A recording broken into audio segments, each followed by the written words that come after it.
이 시간 예배 자리에 나오신 여러분을 진심으로 환영하고 축복합니다. 다 같이 하나님께 찬양 드리시겠습니다.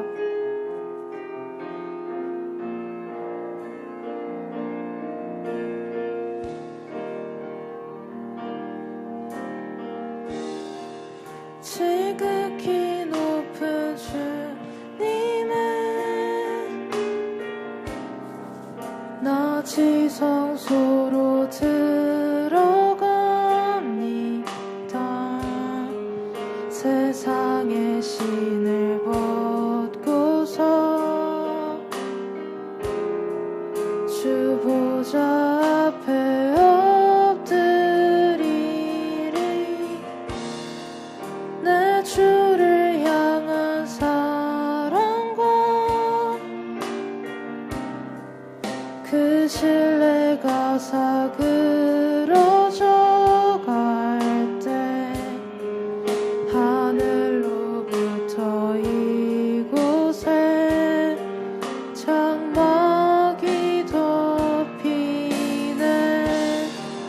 이곳을 덮으소서.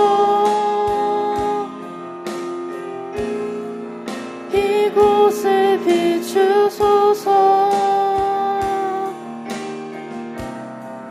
내 안에 무너졌던 모든 소망 다 회복하리니. 이곳을 지나소서.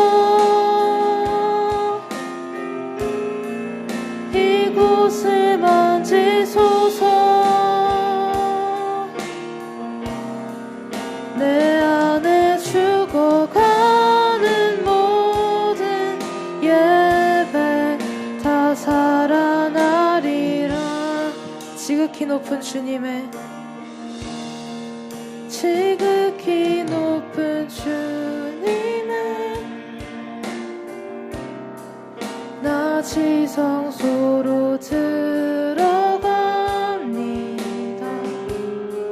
세상의 신을 벗고서 주 보좌 앞에 엎드리리. 내 주를 향한 사랑과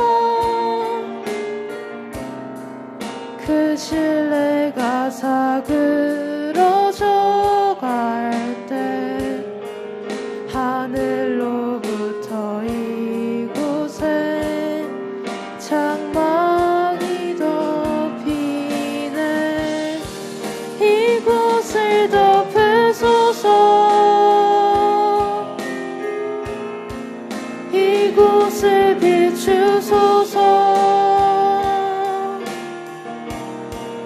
내 안에 무너졌던 모든 소망 다 회복하리니.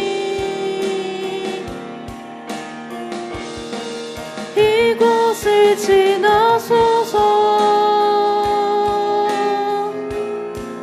이곳을 만지소서. 내 안에 죽어가는 모든 예배 다 살아나리라.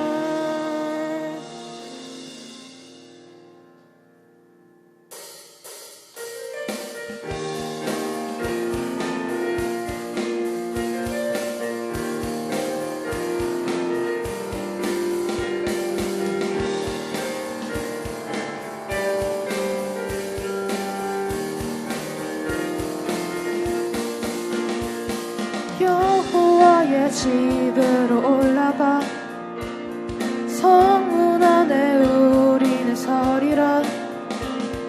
주님이 허락한 이 땅 위에서 여호와를 찬양하여라. 보좌 위에 앉으신 여호와 우리들을 다스려 주시니. 주님이 주시는 넘치는 은혜 여호와께 감사드리라. 영원하신 왕 주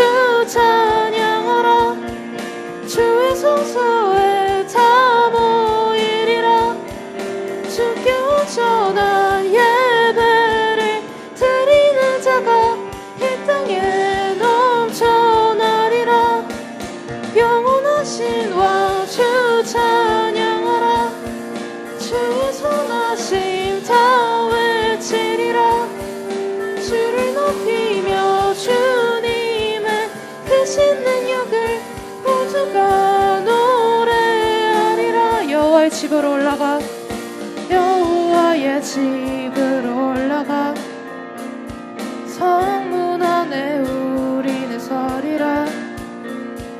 주님이 허락한 이 땅 위에서 여호와를 찬양하여라.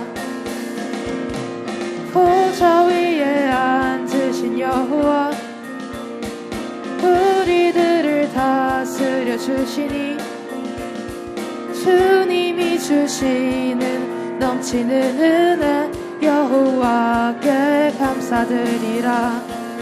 영원하신 왕 주 찬양하라. 주의 성소에 다 모이리라. 주께 온전한 예배를 드리는 자가 이 땅에 넘쳐나리라. 영원하신 왕 주 찬양하라. 주의 선하심 다 외치리라. 주를 높이며 주님의 크신 능력을 모두가 노래하리라.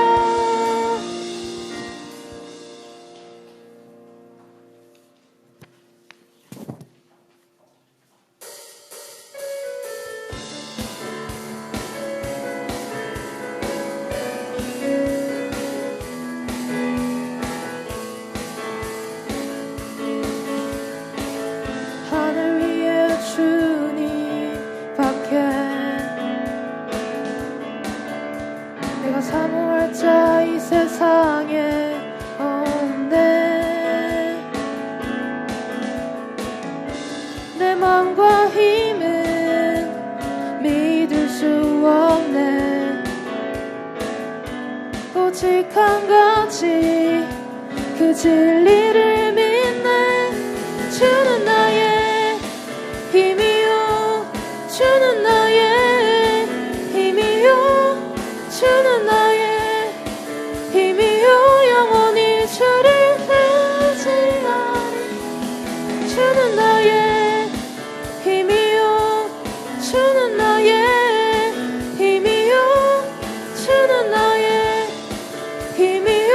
영원히 주를 의지하리.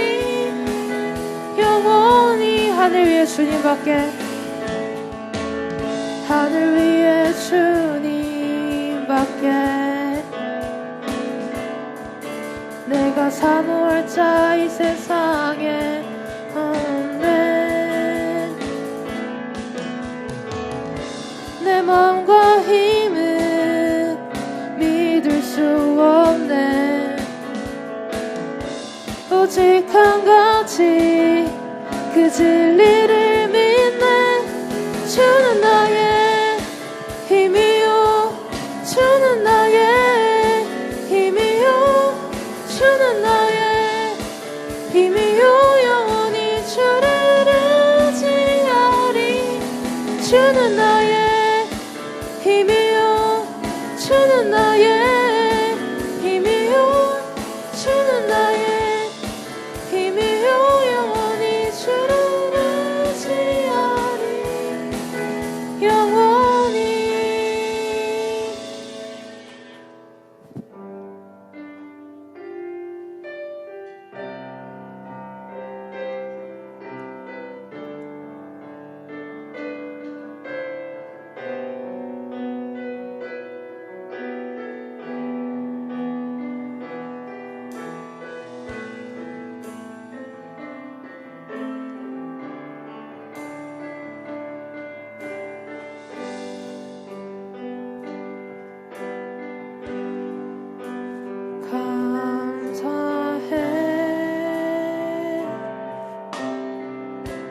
시험이 닥쳐올 때에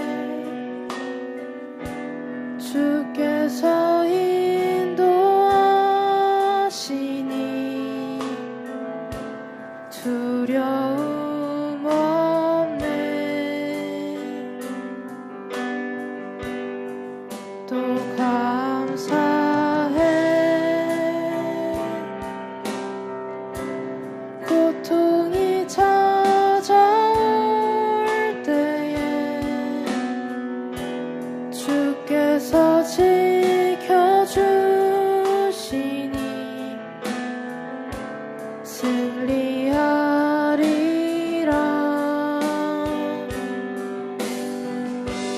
나의 모든 생활 속에서 주님이 함께 하시니 주님의 성령 나를 인도하시리. 시험이 나를 찾아올 때 주님 지켜주시니 주님의 성령 나를 인도하시리. 감사해.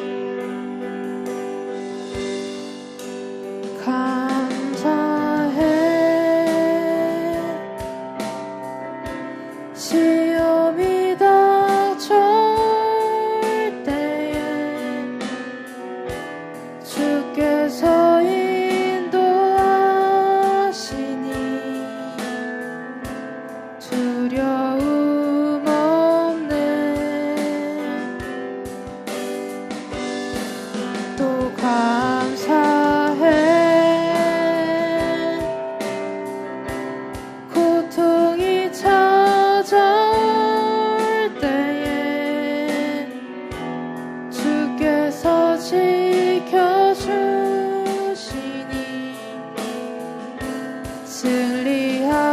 승리하리라.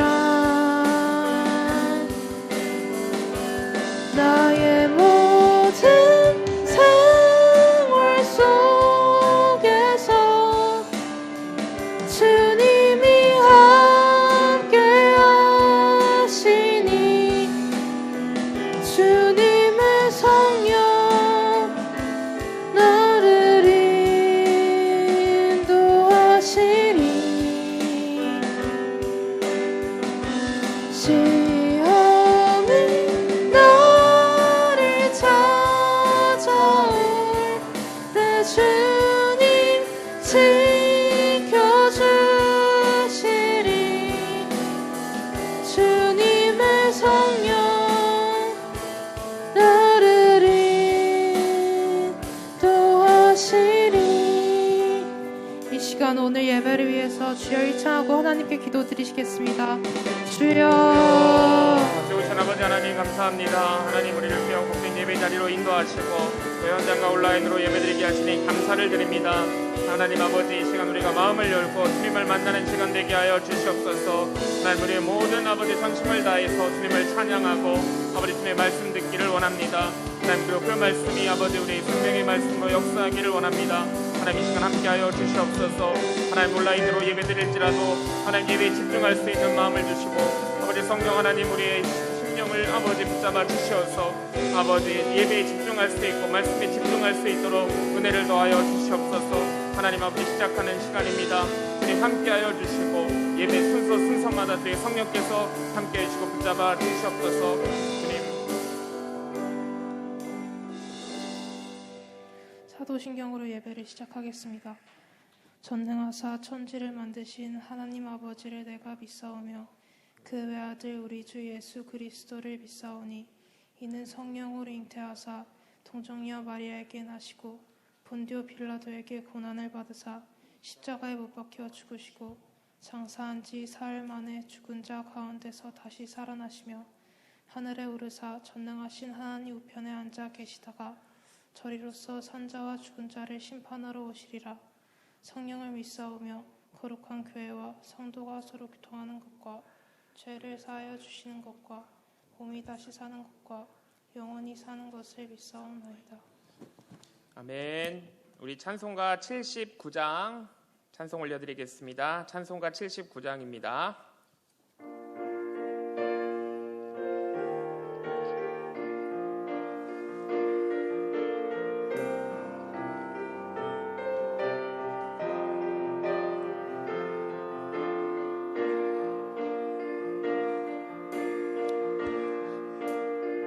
주 하나님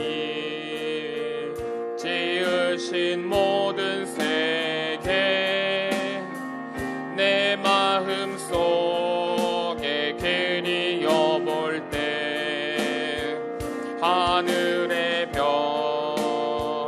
울려 퍼지는 내 성 주님의 권능 우주에 찬네 주님의 높고 위대하심을 주님의 높고 위대하심을 내 영혼이 찬양하네 주님의 높고 위대하심을 내 영혼이 찬양하네 습속이나 험한 산 골짜기에서 지저귀는 저 새소리들과 고요하게 흐르는 시냇물을 주님의 섭씨 노래하도다 주님의 높고 주님의 높고 위대하심을 내 영혼이 찬양하네 주님의 높고 위대하심을 내 영혼이 찬양하네 주 하나님 독생자 아낌없이 우리를 위해 보내주셨네 십자가에 피 흘려 죽으신 주 내 모든 죄를 대속하셨네 아멘 주님의 높고 위대하심을 내 영혼이 찬양하네 주님의 높고 위대하심을 내 영혼이 찬양하네 내 주 예수 세상에 다시 올 때 저 천국으로 날 인도하리 나 겸손히 엎드려 경배하며 영원히 주를 찬양하리라 주님의 높고 위대하심을 내 영혼이 찬양하네 주님의 높고 위대하심을 내 영혼이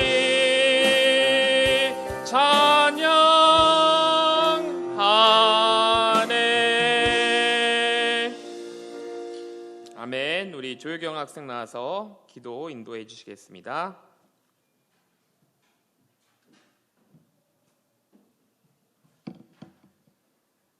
하나님 아버지, 오늘도 주님 앞에 예배드릴 수 있게 은혜를 베풀어 주심에 감사드립니다. 코로나 확진자가 늘어나고 있는 가운데 저희 꿈망울부 모두 코로나로부터 보호해 주시고 건강을 지켜주세요. 또 말씀 전하시는 목사님께 능력을 주셔서 저희 모두 말씀을 듣고 은혜 받아 한 주간을 살아갈 수 있도록 도와주세요. 예수님의 이름으로 기도드립니다. 아멘.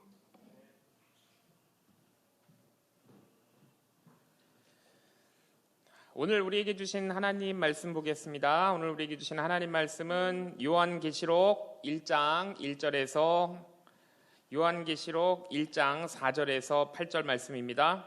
요한계시록 1장 4절에서 8절 말씀 우리 한 절씩 교독하고 마지막 절은 합독하도록 하겠습니다. 자, 제가 먼저 읽겠습니다. 요한은 아시아에 있는 7교회에 편지하노니 이제도 계시고 전에도 계셨고 장차 오시리시며 그의 보좌 앞에 있는 7 영과 또 충성된 증인으로 죽은 자들 가운데에서 먼저 나시고 땅의 임금들의 머리가 되신 예수 그리스도로 말미암아 은혜와 평강이 너희에게 있기를 원하노라. 우리를 사랑하사 그의 피로 우리 죄에서 우리를 해방하시고 그의 아버지 하나님을 위하여 우리를 나라와 제사장으로 삼으신 그에게 영광과 능력이 세세토록 있기를 원하노라. 아멘. 볼지어다 그가 구름을 타고 오시리라. 각 사람의 눈이 그를 보겠고 그를 찌르는 자들도 볼 것이요 땅에 있는 모든 족속이 그로 말미암아 애곡하리니 그러하리라. 아멘. 함께 읽겠습니다. 주 하나님이 이르시되 나는 알파와 오메가라. 이제도 있고 전에도 있었고 장차 올 자요 전능한 자라 하시더라. 아멘. 기도하겠습니다. 하나님 감사합니다. 오늘 요한계시록 말씀 2번째 시간입니다. 하나님 저희들에게 지혜를 주시고 또 깨달을 수 있는 능력도 더하여 주시어서 이 시간 주님 말씀을 저희들의 마음에 담을 때에 하나님 깊은 깨달음 있게 하여 주시고 또 삶 가운데 이 말씀이 생각나서 믿음으로 말씀대로 살아가는 우리 꽃망울부 모든 지체 되게 하여 주시옵소서. 또 온라인으로 예배드리고 현장으로 예배드립니다. 하나님 붙잡아 주시고 집중할 수 있도록 하나님 인도하여 주시옵소서. 예수님의 이름으로 기도드립니다. 아멘. 자, 여러분 이제 확진자가 계속 많이 늘어나고 있어서 온라인 예배 인원이 계속 늘어나고 있습니다. 여러분 어디에 계시든지 건강하게 코로나 조심하시고 또 지금 계약해서 바쁘실 텐데 또 기도하시면서 공부도 열심히 하시길 바랍니다. 자, 오늘 반톡에 여러분들 그 유인물이 전달이 됐는지 모르겠네요. 선생님들 혹시 전달이 안 됐으면 반톡에 빨리 좀 돌려주시고요. 그래서 오늘도 요 핸드아웃을 가지고 우리 유인물을 가지고 또 내용을 정리하면서 함께 보도록 하겠습니다. 자, 오늘 그 사도 요한이 우리가 4절에서 8절 말씀 보면요, 사도 요한이 지금 아시아에 있는 7교회에 편지를 하고 있습니다. 그렇죠? 편지를 쓰고 있는데 지난주에도 말씀드렸지만 7교회는 그 과거, 현재, 미래에 있는 모든 지상교회를 대표한다라고 말씀을 드렸고 지도가 지금 잘 보이시나요? 네, 거기 이제 아시아 지역이 어딘지 오늘날로 터키 지역입니다. 그 지역을 소아시아 또는 아시아. 물론 우리나라도 있는 곳도 아시아지만 이제 소아시아라 그래서 과거에 이제 그 터키 지역을 소아시아 지역이라 그랬습니다. 그래서 그 지역에 7교회가 있어요. 그래서 그 7교회가 과거와 현재와 미래에 있는 모든 지상교회를 대표한다고 말씀을 드렸잖아요. 근데 그 대표한다 그래서 우리가 그럼 그 교회가 굉장히 규모가 컸나 보다. 그 7교회가 굉장히 유명한 교회였나 보다. 우리가 여러분 이렇게 생각하면 안 되시고요. 그 대표한다라는 것은요, 교회의 다양성을 대표하는 겁니다. 교회의 다양성. 그래서 그 교회들이 가지고 있는 특징, 그래서 하나님이 그 교회들에게 주시고 싶은 칭찬, 그 다음에 겉면의 말씀, 그 다음에 잘못된 것은 잘못됐다고 하나님이 말씀을 주실 텐데 어쨌든 이렇게 다양성에 있어서의 대표지 규모나 어떤 크기나 유명도에 따른 대표가 아니라는 것을 여러분들이 아셔야 됩니다. 그 7교회. 그래서 사도 요한은 여러분 먼저 이 교회들에게 하나님과 그 다음에 성령, 그 다음에 예수 그리스도, 즉 오늘 말씀의 핵심은 뭐냐면요, 삼위일체 하나님입니다. 성부, 성자, 성령, 성삼위 하나님의 이름으로 교회들에게 은혜와 평강을 지금 기원하고 있어요. 은혜와 평강을 빌고 있는데요. 우리가 여러분 여기서 이제 은혜라는 말, 우리 이제 은혜라는 말 자주 우리도 쓰고 있잖아요. 헬라어로는 여러분 이걸 카리스라 그럽니다. 카리스. 한번 따라해 볼까요? 카리스. 카리스. 여러분 이 은혜라는 말이요, 헬라 성도들, 헬라 그리스도인들 초대교회 때 그들의 인사였습니다. 은혜가 있을지어다. 하나님의 은혜가 당신과 함께 있기를 원합니다. 여러분 이게 인사예요. 그 당시에도. 그래서 하나님께서 죄인을 정말 값없이 의롭게 하셨다는 그 하나님의 끝없는 사랑을 나타내는 말이 카리스, 바로 은혜입니다. 나 은혜 받았어. 그렇죠? 어떤 뜻입니까? 하나님께서 이 죄인을 정말 값없이 의롭게 하셨다라는 그런 신앙의 고백이 여러분 은혜입니다. 은혜. 자, 그다음에 이제 평강이라는 말이 나오는데요. 이 평강은 샬롬, 화평 다 같은 뜻입니다. 평강이 헬라어로는 에이레네예요. 에이레네. 이거는 여러분 원래 히브리인들의 인사입니다. 히브리 유대인들의 인사인데 샬롬, 평강이 있을지어다 같은 말이죠. 이 평강은 그럼 뭡니까? 하나님께서 그들에게 은혜를 주신 결과가 바로 샬롬이에요. 하나님께서 은혜를 주신 결과가 평강입니다. 그래서 여러분 신약 성경에서 이 평강은 뭘 얘기하는 거냐면요, 신약 성경에서 말하는 평강은 예수 그리스도 안에서 유대인과 이방인이 하나된 상태, 하나됨을 뜻하는 것이 여러분 에이렌의 평강입니다. 그래서 교회에 평강이 있다는 것은 모든 교회의 공동체가 예수 그리스도 안에서 하나 되었다. 이것이 바로 여러분 평강의 상태, 샬롬의 상태인 것입니다. 그래서 여러분 오늘 본문에는요, 사도 요한에게 나타나신 하나님과 그 다음에 성령 그리고 예수님이 여러분 핵심 주제가 되겠어요. 우리는 오늘 여러분 본문에서 이 성삼위 하나님, 성부, 성자, 성령님, 즉 요 하나님의 어떠한 분이신지, 삼위 하나님이 어떤 분이신지를 오늘 우리가 본문을 통해 여러분 깨닫고 알기를 원합니다. 자, 그리고 우리가 또 예수 그리스도 안에서 누릴 복이 무엇인지도 여러분 알게 되는 그런 말씀이에요. 그것은 뭐죠? 예수 그리스도의 보혈로 우리가 죄에서 완전히 해방되었다는 거. 그래서 우리가 하나님의 나라, 그의 나라와 제사장으로, 왕 같은 제사장으로서의 복된 삶을 살게 되는 하나님의 놀라운 은혜와 사랑이 오늘 본문을 통해 깨달아야 되는 우리의 핵심 주제가 되겠습니다. 자, 뭘 깨달아야 된다고요? 삼위 하나님, 성부 하나님, 성령, 성자 하나님. 자, 그 다음에 우리가 예수 그리스도 안에서 어떠한 복을 누릴 것인가? 바로 우리를 죄에서 해방시키시고 그의 나라와 제사장으로서의 복된 삶을 살게 하신 이 하나님의 놀라운 은혜와 사랑을 깨닫는 본문이 바로 오늘 우리에게 주신 여러분 본문입니다. 자, 그래서 처음에 성부 하나님을 먼저 우리가 보겠습니다. 성부 하나님. 자, 4절 말씀 한번 같이 읽어볼까요? 4절 말씀만 시작.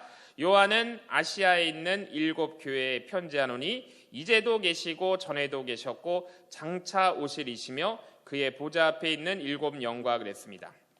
자, 여러분 하나님이 교회에 편지를 보내게 하신 것은요, 사탄이 이 교회를 제일 먼저 여러분 공격하기 때문이에요. 여러분 사탄은요, 교회 중에서도 어떤 교회를 공격할까요? 죽은 교회를 공격할까요? 살아있는 건강한 교회를 공격할까요? 살아있는 건강한 교회를 사탄은 무너뜨리기 위해서 먼저 공격을 합니다. 그래서 이 살아있는 교회를 공격해가지고 이 죽은 교회로 만들려고 하는 것이 사탄의 공격의 목적이 되겠죠. 그래서 여러분 초대 교회 때는요, 이 마귀가 황제 숭배 사상을 그걸 가지고 이제 교회를 여러분 공격했어요. 하나님께서는 이런 절박한 상황에서 이제 교회에 말씀을 주시면서 이 강력한 마귀의 공격을 말씀으로 이기게 하시는 겁니다. 그래서 우리가 믿고 의지하는 여러분 하나님이 우리가 어떤 하나님이신지를 먼저 우리가 좀 알기를 원해요. 자, 먼저 우리가 믿고 의지하는 하나님은 어떤 하나님인가? 첫 번째, 영원하신 하나님이다 말씀하고 계세요. 한번 따라해 볼까요? 영원하신 하나님.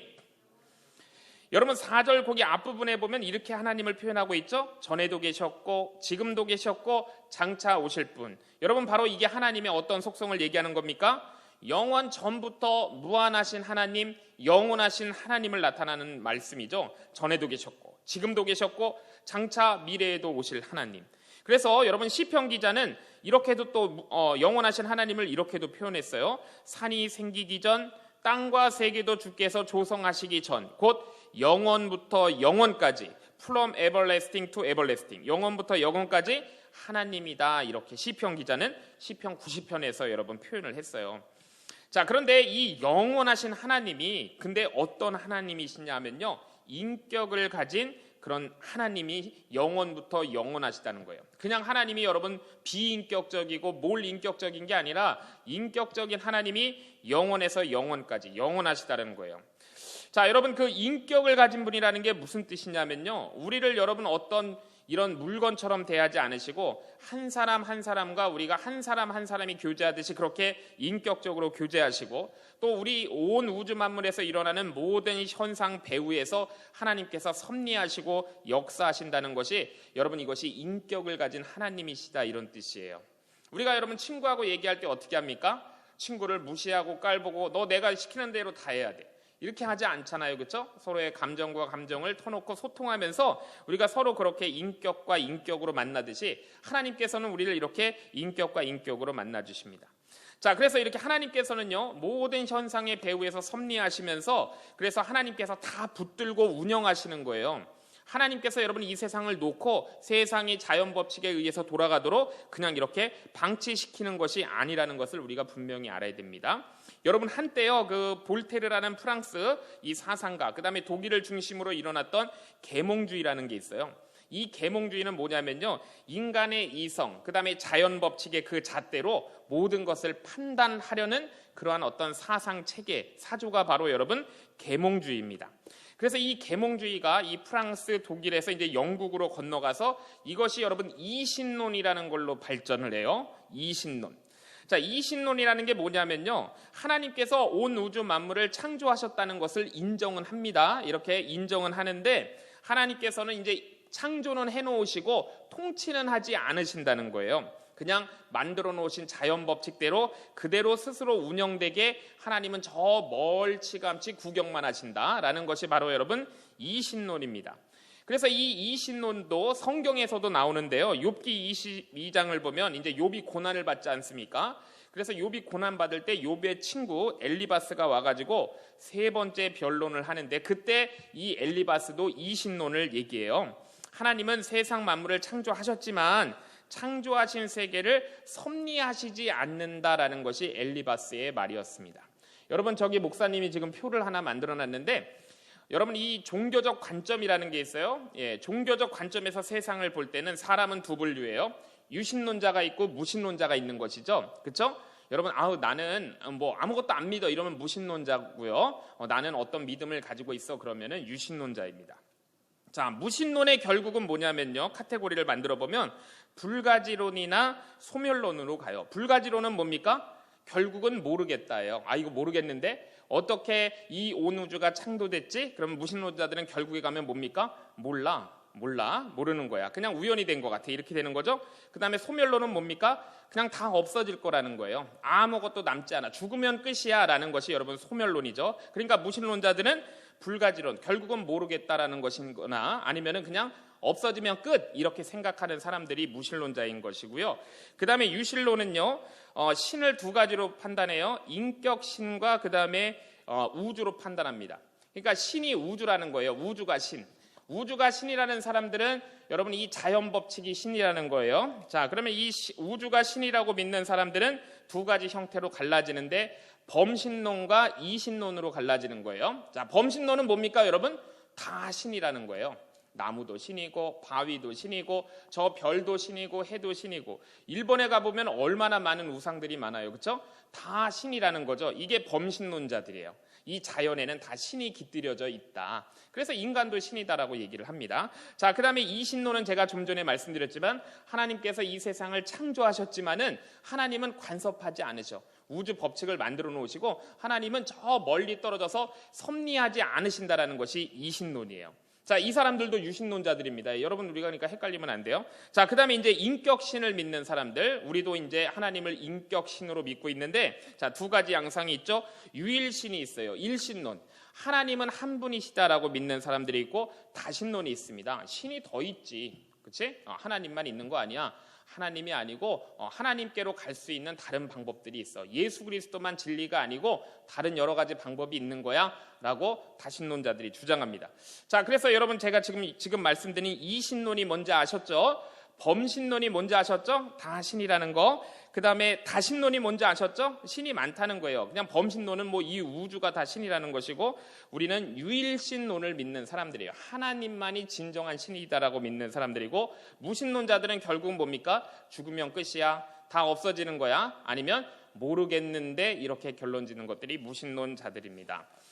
자, 그래서 여러분 우리가 이렇게 좀 종교적 관점에 대해서 좀 공부를 해봤어요.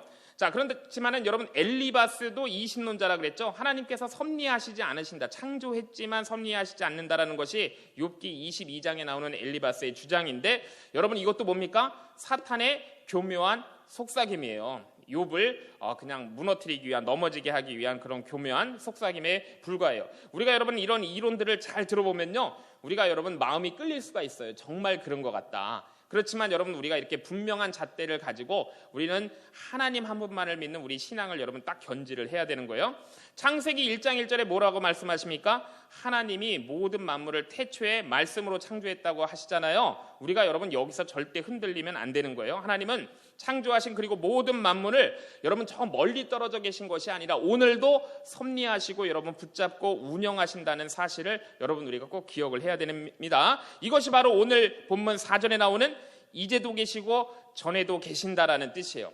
이제도 계시고 전에도 계신다. 우리는 하나님 한 분만을 섬기는데 말씀으로 온 우주를 창조하시고 오늘도 붙들고 섭리하시고 우리를 인격적으로 교제하시는 분이시다라는 것이 이제도 계시고 전에도 계셨다라는 그 뜻이라는 걸 여러분들이 기억을 해야 됩니다. 자, 두 번째, 하나님은 어떤 분이신가요? 하나님은 존재의 시작이시고 마침임을 오늘 본문에서 말씀하세요. 하나님은 뭐라고요? 존재의 시작, 그 다음에 마침이 되신다. 여러분 인류 역사를 누가 여신 거예요? 하나님이 시작하신 거예요. 여러분 반드시 시작이 있으면 뭐든지 끝이 있어요. 여러분 주위에 무엇이 시작되면 끝이 없는 게 있는지 보세요. 우리 여러분 반드시 시작이 있으면 끝이 있습니다. 여러분 그래서 우리 인류의 역사도요. 여러분 이게 반드시 시작이 있기 때문에 반드시 끝이 있게 돼 있어요. 자, 그런데 그 시작이 누구세요? 하나님께서 하셨고 그 끝도 하나님께서 마치신다는 거예요. 그래서 여러분 오늘 본문의 마지막 절에 요한계시록 1장 8절에 보면 하나님은 알파와 오메가시다 말씀하세요. 알파와 오메가. 여러분 그 영어는 알파벳이 A로 시작하고 마지막 Z로 끝나잖아요. 헬라어는 알파로 시작해서 오메가로 끝나는 거예요. 그러니까 여러분 우리가 이제 헬라어로 성경이 신약 성경이 기록되었기 때문에 하나님은 알파와 오메가다 그러면 뭡니까? 처음이요 나중이고 마지막이다. 하나님으로 시작해서 하나님으로 마친다라는 것을 이렇게 알파와 오메가다라고 여러분 표현을 하는 겁니다.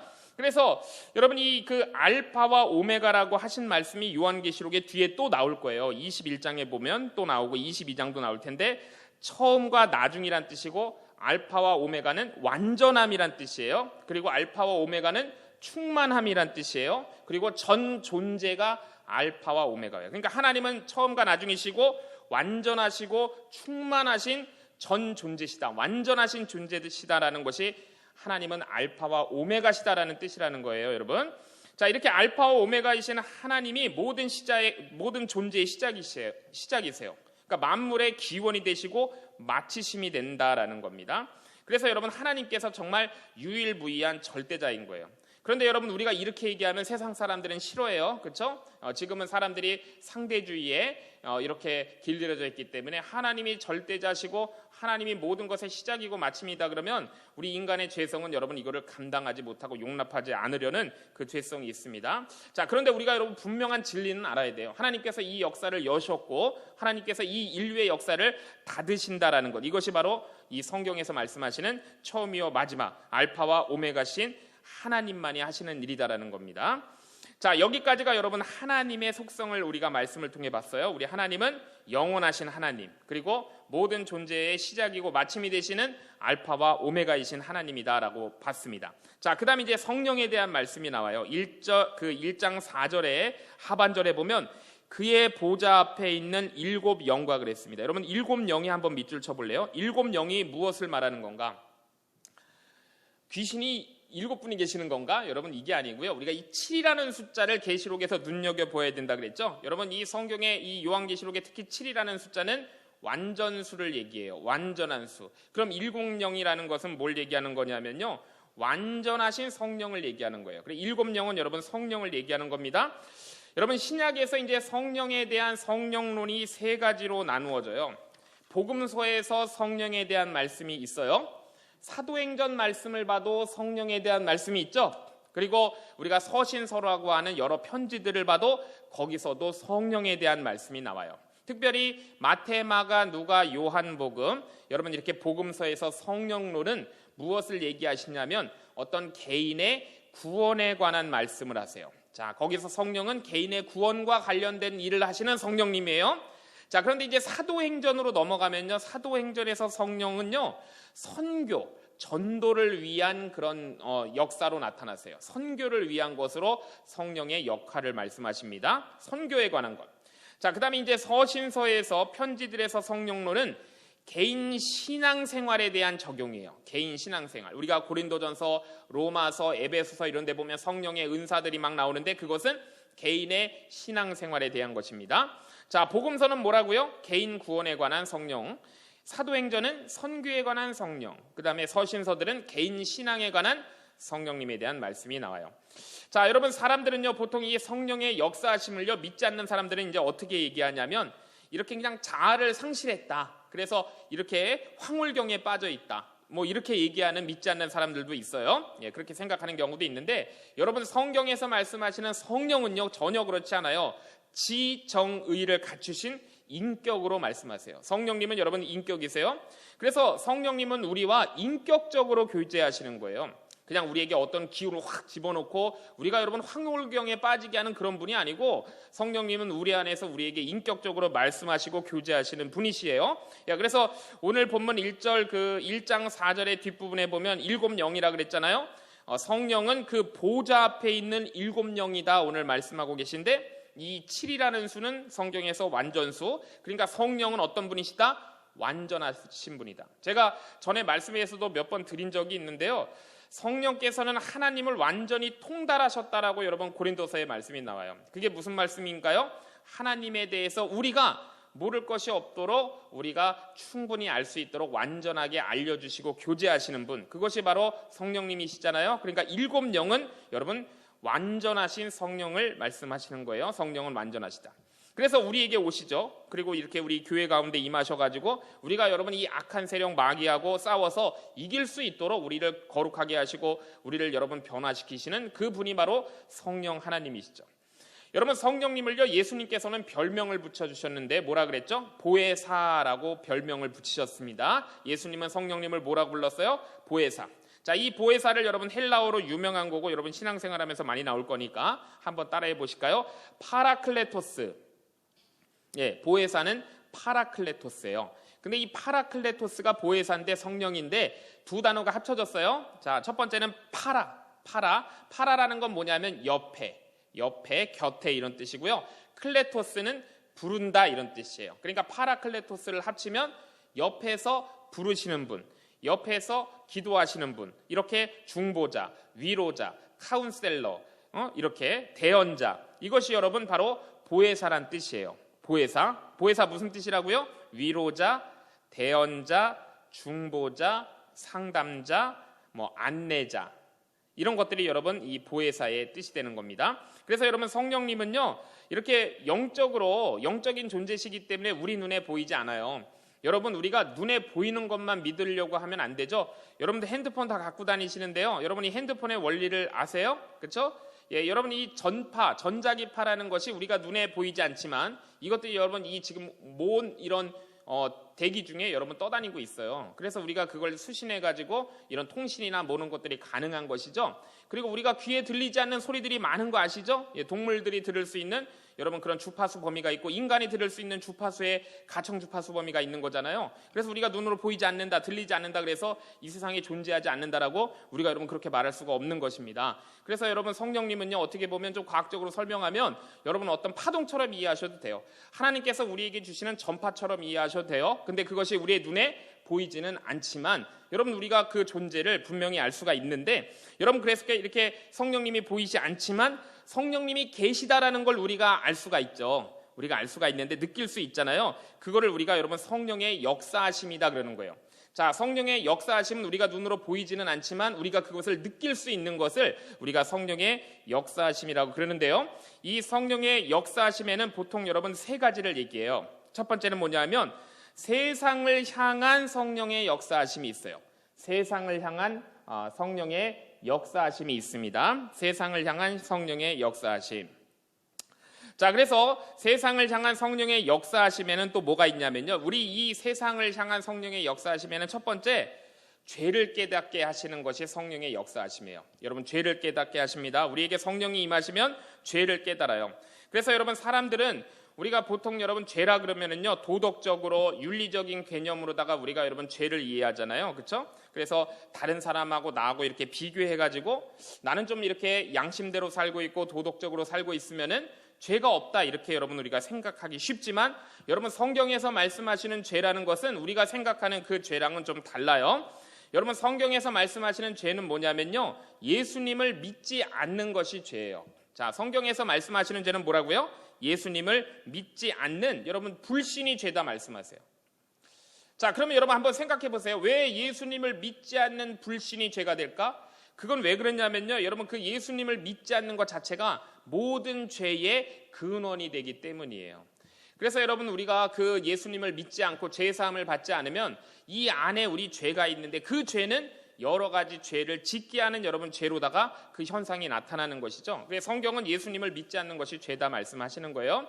자, 그 다음에 성령의 역사하심, 세상 가운데 성령의 역사하심의 두 번째는 성령은 의를 깨우쳐 주세요. 의. 여러분 의라는 말이 좀 발음도 어려운데 여러분 의라는 것이 뭐냐면 하나님과의 바른 관계를 의라 그래요. 그래서 우리가 의가 무엇인지를 깨우쳐줘요. 하나님과의 관계를 어떻게 바르게 맺어야 할 것인가를 성령께서 우리를 여러분 깨우쳐 주신단 말씀이죠. 여러분 사람들도 의롭게 살기를 원해요. 그렇죠? 그래서 어떻게 합니까? 선행을 베풀죠. 어려운 사람들 도와주려고 그러고 불쌍한 사람들, 약한 자들 도와주려고 나름대로 열심히 노력을 합니다. 그리고 자기가 이렇게 의롭지 않다라고 생각하면요, 자기를 몸을 막 괴롭혀요. 그래서 힘든 고행을 하고, 그렇죠? 이러면서 이제 고행을 하기도 합니다. 그리고 양심대로 살려고 나름대로 굉장히 열심히 노력을 해요. 자, 여러분 유대인들은 어떻게 여러분 의롭게 된다고 여겼죠? 율법을 지키는 것이 의다라고 여겼어요. 자, 그러나 여러분 인간은요, 이렇게 자기 의지나 어떤 행위대로 의롭게 될 수 없다고 성경은 분명히 말씀하세요. 우리의 어떤 행위, 여러분 우리의 어떤 그런 믿음 같은 것으로 우리의 행위나 의지로 여러분 의롭게 될 수 없다라고 성경은 여러분 말씀합니다. 우리가 여러분 확실히 알아야 되는 진리가 뭐냐면 우리가 의롭게 되는 방법은 뭐예요? 예수 그리스도를 영접하는 게 의롭게 되는 거예요. 우리에게서 의는 나갈 수가 없는 거예요. 예수 그리스도의 십자가 공로가 우리를 덮어야지만 우리가 그 하나님의 의를 덧입어서 우리가 의롭게 될 수 있죠. 이걸 여러분 조금 어려운 말로 신학적인 용어로 뭐라고 불러요? 칭의라고 부르는 거예요. 그러니까 여러분 우리 안에선 의롭게 될 수가 없고 하나님의 의가 우리를 덧입혀져서 우리가 여러분 이거 법률 용어인데 법적으로 의가 우리를 여러분 그냥 덧입혀진 거예요. 의롭다 불려지는 거죠. 이것이 여러분 예수 그리스도의 십자가의 공로예요. 그래서 여러분 하나님께서는요 예수님을 십자가에 죽게 하셨잖아요. 그래서 죄인을 그렇게 해서 우리를 용서하시는데 그래서 우리에게 새로운 살 길, 새로운 의인의 길을 열어주신 겁니다. 그래서 여러분 그 예수님의 십자가를 통해서만이 우리가 여러분 하나님과 바른 관계를 맺을 수가 있는 것이고 하나님과의 바른 관계가 먼저 형성이 돼야 인간과 인간과의 관계도 올바르게 형성이 될 수 있는 거예요. 자, 그러니까 여러분 우리가 가장 먼저 관계를 여러분 개선하고 관계를 맺어야 되는 것이 하나님과의 관계예요. 부모님과의 관계 이전에, 친구와의 관계 이전에 여러분 우리는 하나님과의 올바른 관계가 정립이 돼야 인간과 인간과의 바른 관계도 맺혀진다는 것을 여러분 분명히 알아야 됩니다. 자, 그래서 성령님은요 이렇게 무엇을 깨우쳐 주냐면은 죄를 깨닫게 하시고 그 다음에 의가 무엇인지를 깨닫게 해주시고 마지막 세 번째는 심판에 대해서 여러분 깨우쳐 주셔요. 심판이 있다. 여러분 사탄이 옛날에 여러분 하와를 유혹해가지고 그 마음에 교만을 심어줬죠. 하나님처럼 되게 하려는 교만을 심어줘서 하나님 말씀에 불순종하게 만들었어요. 그로 말미암아서 여러분 인간이 이 사탄의 노예, 죄의 노예가 된 거 아닙니까? 그래서 여러분 사탄은요 우리에게 사망이 오게 했어요. 그리고서 결국은 여러분 이 사망을 무기로 해가지고 우리 인간의 마음에 온갖 두려움을 주고 불순종을 주고 불안을 주고 절망을 주고 지금 고통을 그렇게 갖다 주고 있는 것이죠. 여러분 이 사망은 쏘는 독화살과 같다고 여러분 성경에 그렇게 말씀하고 있잖아요. 쏘는 화살과 같다. 그래서 여러분 우리가 여러분 이 싸우는 싸움은요 지금 우크라이나하고 러시아하고 전쟁을 하고 있는데 그거는 이 세상의 육적인 전쟁이고 정말 우리가 치열하게 정말 싸워야 되는 것은 뭐냐면 이 혈과 육을 상대하는 것이 아니라 우리는 매일매일 끊임없이 여러분 이 사탄과 여러분 이 악한 영들과의 싸움을 우리는 여러분 끝까지 싸워야 되는 것입니다. 여러분 그렇지만은 성경은 분명히 말씀하세요. 예수 그리스도가 십자가에 못 박히시고 3일 만에 부활 승천하시면서 이 사탄은 이미 여러분 정죄함을 받았어요. 심판을 여러분 받았습니다. 심판을 받았지만 여러분 이 아직 그 형의 집행이 이루어지지 않은 것뿐이에요. 그래서 우리가 요한계시록을 공부하면 마지막에 이제 예수님이 오셔가지고 그 형 집행이 다 이루어지게 되는 것이죠. 그래서 하나님께서는 이 사탄을 마지막 심판의 날에 그 심판을 형 집행을 여러분 행하실 것입니다. 그러니까 여러분 우리가 이미 이긴 싸움을 한다라고 그렇게 성경은 말씀하는 거예요. 우리가 싸우고 있는 이 싸움은 치열하지만 이미 이긴 싸움이다 라는 것을 여러분 우리가 굳게 믿어야 됩니다. 자, 그 다음에 성령께서는 세상에 역사하시고 그 다음에 또 제자들을 향해서 성령은 역사하세요. 제자들을 향해서.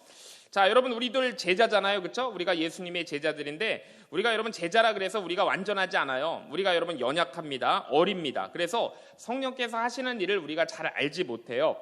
여러분 이 세상에는 정말 거짓된 영들이 많잖아요. 그렇죠? 예, 그래서 우리 제자들을요. 진리의 길로, 말씀의 길로 인도하시고 십자가의 길, 그 다음에 이 좁은 길로 갈 수 있도록 우리를 인도하세요. 그래서 우리를 유혹하는 미혹의 영으로부터 우리를 지켜주시는 것이 제자들을 향한 성령의 역사입니다.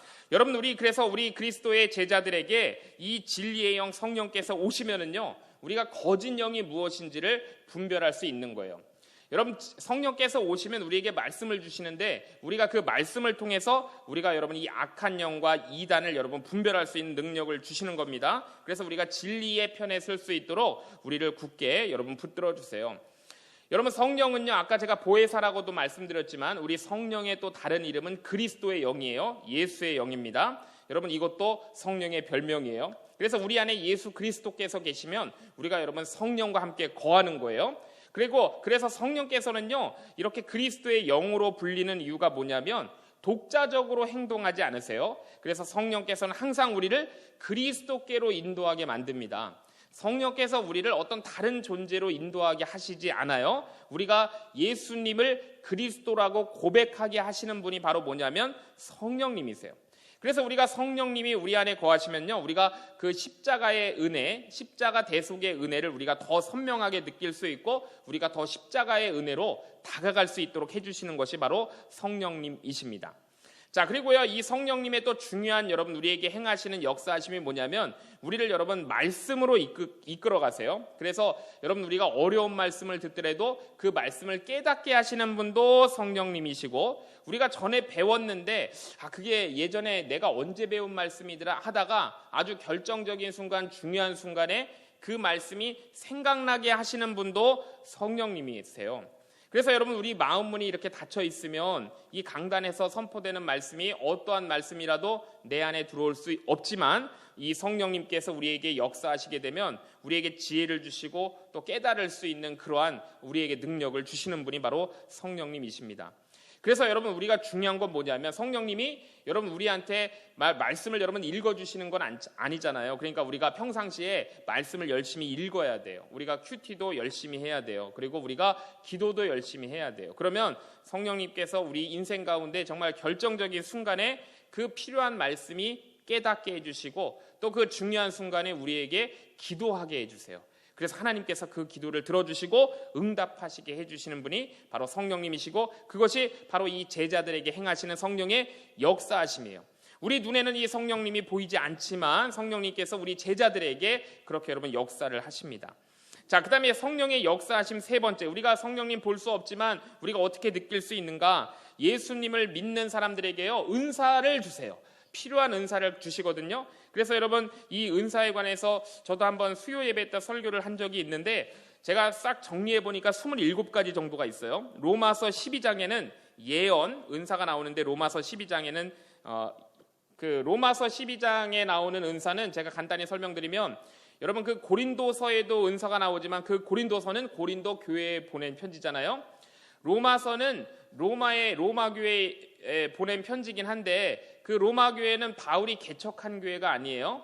그가 그쪽으로다가 가고 싶어하는 교회이기 때문에 그 로마서는 그러니까 일반적인 교회에 보낸 편지라고 생각하면 돼요. 그래서 로마서에 나오는 그런 어떤 은사는 일반적인 교회에 존재하는 은사를 얘기하고요. 고린도서에 나오는 그 은사는 여러분 그 고린도 교회에 많이 존재하던 은사에 관한 말씀이에요. 여러분 우리가 그것도 좀 기억을 해야 됩니다. 그래서 로마서 12장에는 예언이 나오고요, 섬기는 일이라는 게 나와요. 고린도서에서는 볼 수 없는 좀 다른 은사가 나오죠. 여러분 우리 선생님들 여러분들 섬기고 있는데 이것이 여러분 성령의 은사예요. 그리고 어떤 분은요, 이 사람들하고 정말 관계를 좋게 맺는 그런 은사도 여러분이 은사인 것입니다. 교사 다 은사예요. 가르치는 거, 그 다음에 권면하는 거, 사람들한테 잘 권해주고 세우는 것도 은사고, 그 다음에 헌금하는 것도 은사라 그러세요. 그 다음에 지도력, 지도하는 거, 그 다음에 긍휼, 불쌍히 여기는 것도 로마서에서는 다 은사라 그럽니다.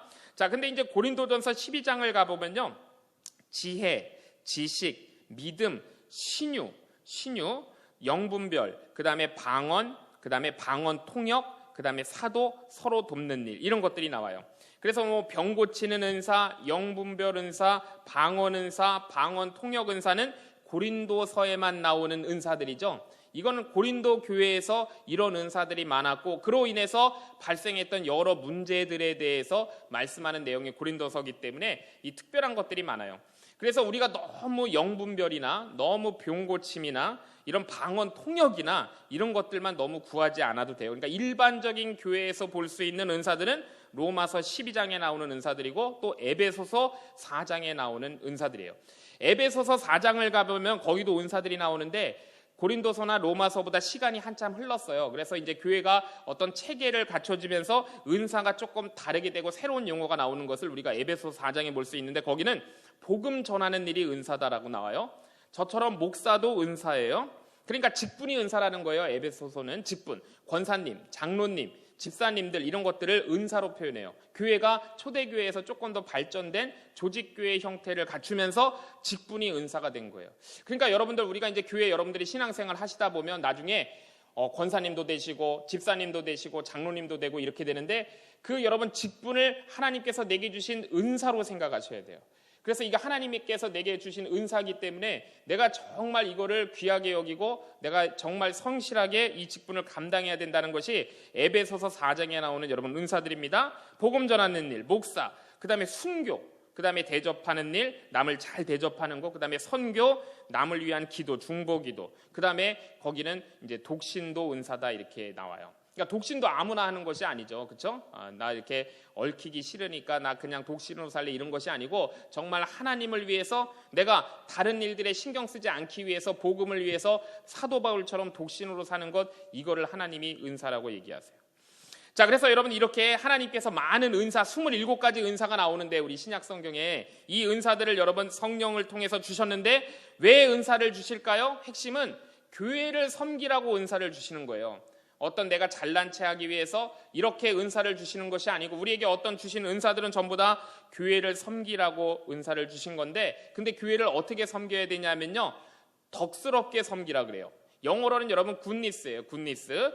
자, 그래서 이렇게 덕으로 섬겨야 되는데, 여러분 덕이라는 말이 어렵잖아요. 한자도 그냥 덕덕자인데, 이 덕을 여러분 쉬운 말로 표현하면 뭐가 될까요? 사랑이에요. 사랑으로 섬기는 거예요. 그래서 여러분 고린도전서 12장에 보면 아까 제가 은사가 쫙 나온다 그랬는데, 이제 고린도전서 13장으로 넘어가면 사랑장이 나오는 거예요. 그래서 제일 처음에 뭐라고 말씀하세요?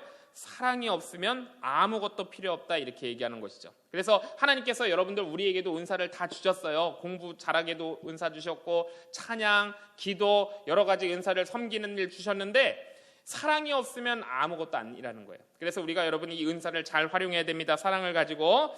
자, 그 다음에 이제 마지막으로 우리 예수님에 대해서 살펴보려고 그래요. 자, 우리 1장 5절 말씀 한번 같이 읽어봅시다. 1장 5절 시작. 또 충성된 증인으로 죽은 자들 가운데에서 먼저 나시고 땅의 임금들의 머리가 되신 예수 그리스도로 말미암아 은혜와 평강이 너희에게 있기를 원하노라. 우리를 사랑하사 그의 피로 우리 죄에서 우리를 해방하시고, 그랬죠? 아멘. 여러분 여기 지금 5절 말씀 보면요, 예수님을 교회의 머리시라 그래요. 우리가 잘 알고 있죠, 그렇죠? 예수님은 교회의 머리시다 우리가 잘 알고 있어요. 목사님이 교회의 머리가 아니에요. 예수님이 교회의 머리시고, 우리 목사님들 모든 성도님들은 다 이 교회의 몸의 지체예요. 몸이에요, 몸.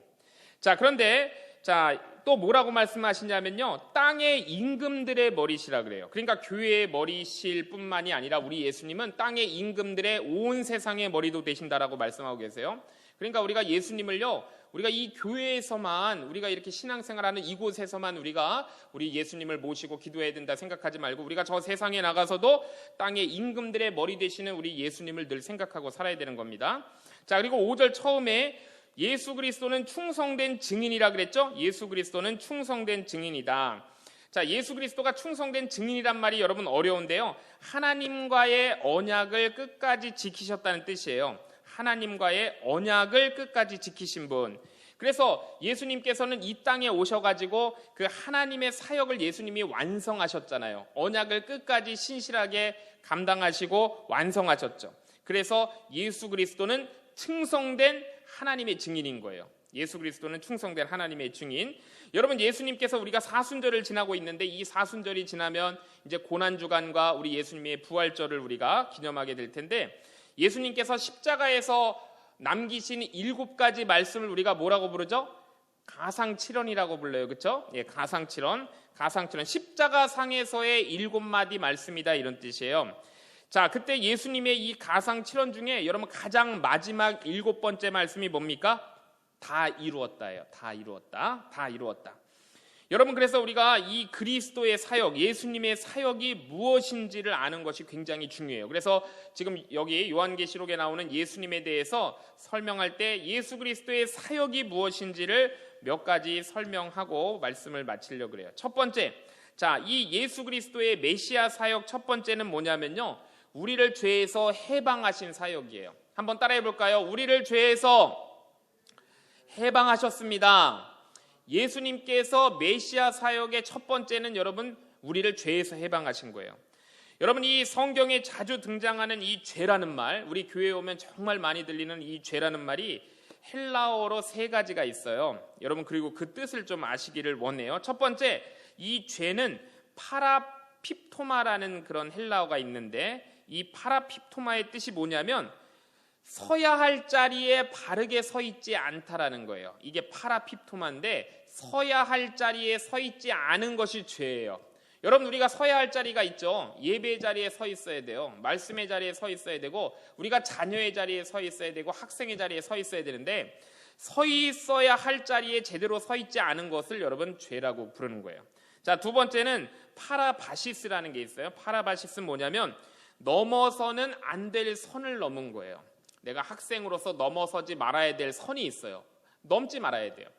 내가 넘지 말아야 될 선들이 여러 가지가 있는데, 이거를 여러분 죄라고 불러요. 이건 뭐 세상에서 말하는 죄하고 크게 다르지 않네요. 자, 그 다음에 가장 성경에 많이 쓰이는 죄에 쓰이는 단어가 하마르티아예요. 하마르티아는 뭐냐면 여러분도 많이 들어봤을 거예요. 이 관역에서 벗어난 화살이에요.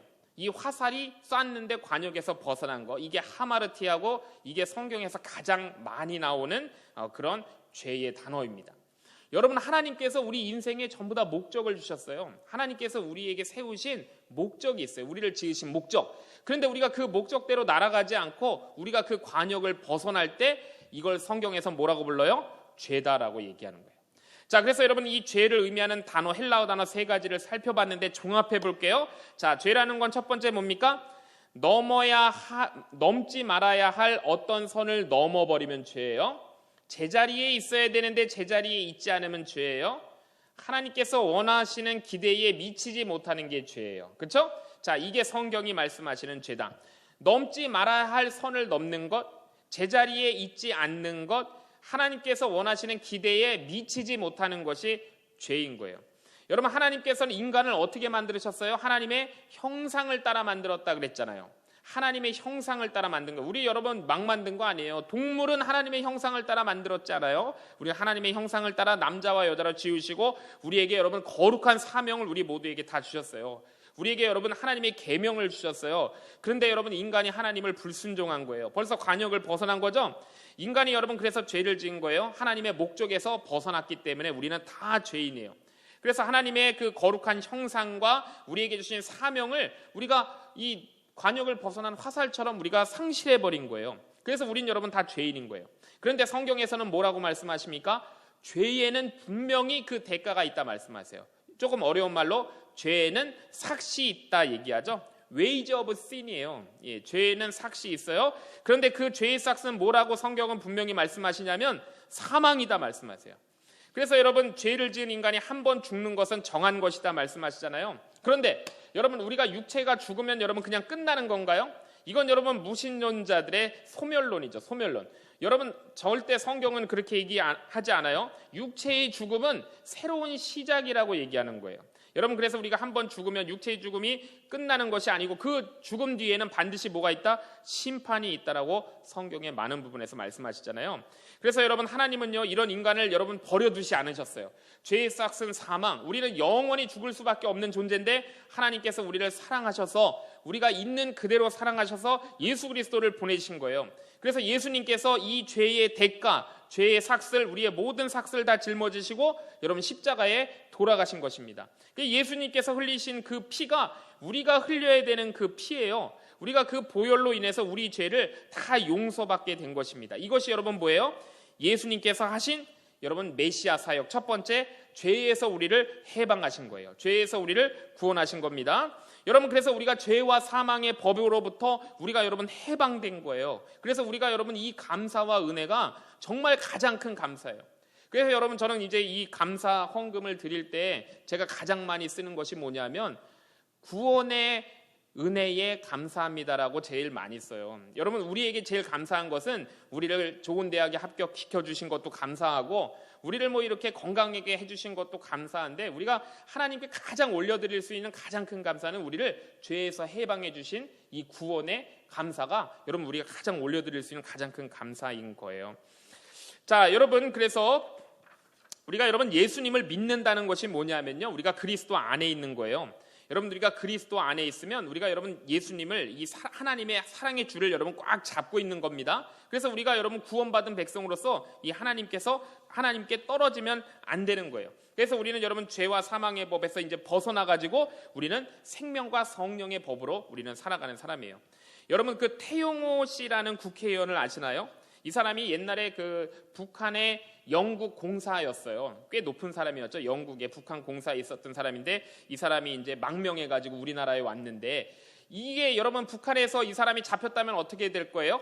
아오지 탄광으로, 노동당법에 따라 아오지 탄광으로 보내지거나 즉결심판으로 사형받을 사람인데 우리나라에 와서 여러분 국회의원까지 됐잖아요. 국민의힘, 그렇죠? 야, 그러니까 우리도 여러분 이렇게 죄로 인해서 사망의 법에 우리가 저촉받아야 되는 그런 존재였는데, 우리가 정말 예수 그리스도의 십자가 보혈 때문에 우리가 완전히 다른 존재가 됐다는 것이 여러분 정말 큰 은혜인 것입니다. 자, 그 다음에 예수님의 메시아 사역 두 번째는 뭐냐면 우리를 그의 나라와 제사장이 되게 하셨어요.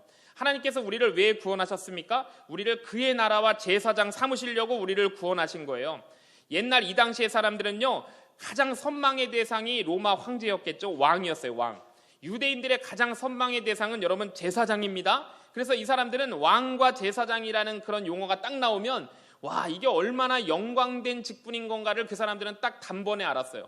그런데 우리는 왕과 제사장이 우리의 이런 피부에 와닿지 않으니까 우리는 이게 얼마나 귀하고 존귀한 건지 우리가 잘 느낄 수가 없는 것이죠. 여러분, 하나님께서 우리를 구원하신 목적은 가장 영광된 그의 나라와 제사장 삼으시려고 그렇게 한 거예요. 야, 그래서 여러분 이 제사장의 역할이 있는데요. 제사장의 역할 첫 번째는 뭐냐면요, 로마서 15장에 나오는데 이방인을 하나님의 제물로 드리기 위해서 우리를 제사장 삼으셨어요. 이방인을 하나님의 제물로 올려드려야 돼요. 그러니까 우리에게 전도의 사명을 주신 것이죠. 그 다음에 제사장의 두 번째 역할은 뭐냐면요, 섬기는 사람이에요. 여러분, 그 구약시대의 제사장을 코헨이라 그랬습니다. 이 성막에는 여러분 옛날에 의자가 없었어요. 지금 이렇게 교회에 의자가 많지만 옛날에 의자가 없었습니다. 그래서 서서 섬기고 봉사하는 사람이란 뜻의 코헨, 이것이 여러분 제사장이에요. 그러니까 서서 섬기는 거예요, 부지런히. 자, 그 다음에 이 제사장은요, 기도하는 사람이에요. 그래서 라틴어로 이 다리라는 뜻과 그 다음에 다리를 놓는 사람이라는 뜻 두 개를 합쳐가지고 이 여러분 그 제사장, 그 사도죠, 사제, 다리를 놓는 사람, 이런 뜻이에요. 그래서 여러분 제사장은 두 번째 섬기는 사람, 다리를 놓는 사람, 기도하는 사람입니다. 그래서 우리는 여러분, 우리가 왕 같은 제사장으로 우리를 세우셨다 하나님 말씀하셨잖아요. 우리는 믿지 않는 사람과 하나님을 연결해주는 다리를 놓는 사람이고요. 그들을 위해 기도하는 사람이고 그들을 하나님의 백성 되도록 섬기는 사람, 우리를 여러분 그렇게 부르신 거예요. 그것이 여러분 우리를 죄에서 구원하신 여러분 삶의 목적입니다. 자, 그래서 우리를 여러분 이렇게 제사장이라고, 왕 같은 제사장이라고 여러분 베드로서에서 말씀하세요. 자, 메시아 사역 세 번째는 뭐냐면요, 예수님께서 아직 이루어지시지는 않은 거지만 심판주로 다시 오신다 말씀하세요. 자, 메시아 사역 첫 번째 죄에서 해방하셨고, 두 번째는 우리를 그의 나라와 제사장으로 삼으시려고 우리를 메시아께서 우리를 구원하셨고, 그 다음에 예수 그리스도께서 다시 여러분 심판주로 오실 것입니다. 우리 여러분 계시록 1장 7절에서 8절 말씀, 오늘 마지막 말씀인데 그거 한번 같이 읽어볼까요? 7절에서 8절 말씀입니다. 시작. 볼지어다 그가 구름을 타고 오시리라. 각 사람의 눈이 그를 보겠고 그를 찌른 자들도 볼 것이요 땅에 있는 모든 족속이 그로 말미암아 애곡하리니 그러하리라. 아멘. 주 하나님이 이르시되 나는 알파와 오메가라. 이제도 있고 전에도 있었고 장차 올 자요 전능한 자라 하시더라. 아멘. 여러분 그 7절 중간에 보면요, 그를 찌른 자들이라는 말이 나와요. 이거는 예수님을 직접 찌른 자들일 수도 있고 앞으로 교회를 박해하는 모든 사람을 얘기하는 거예요. 그런데 예수님이 다시 오시는 그날에 예수님을 박해하던 그 모든 사람들이, 교회를 박해하던 사람들이 예수님이 구원자이심을 알 거다라는 말씀이에요. 그렇게 되면 예수님께 무릎 꿇고 모든 영광과 찬송을 올리게 될 거다, 이런 말씀이죠. 여러분 예수님이 다시 오실 날이 가까이 오고 있다라고 지금 8절에서 마무리를 짓고 있어요. 그래서 예수님을 박해하고 예수님을 거절하고 이런 사람들이 슬피 울 날이 올 거다라고 말씀하시는 거예요. 심판이 임박하고 있다 말씀하시죠. 여러분 예수님은요 처음에 오셨어요, 그렇죠? 2000년 전에 베들레헴에 오셨잖아요. 이걸 예수님의 초림이라고 불러요. 자, 그런데 우리는 그 장면을 못 봤죠. 그럼 우리한테는 예수님이 언제 처음 오셨나요? 우리 한 사람 한 사람에게는 성령으로 거듭나게 하시면서 성령으로 우리에게 오신 것이 예수님의 초림이에요. 그럼 예수님의 성경은 이렇게 초림만 있느냐?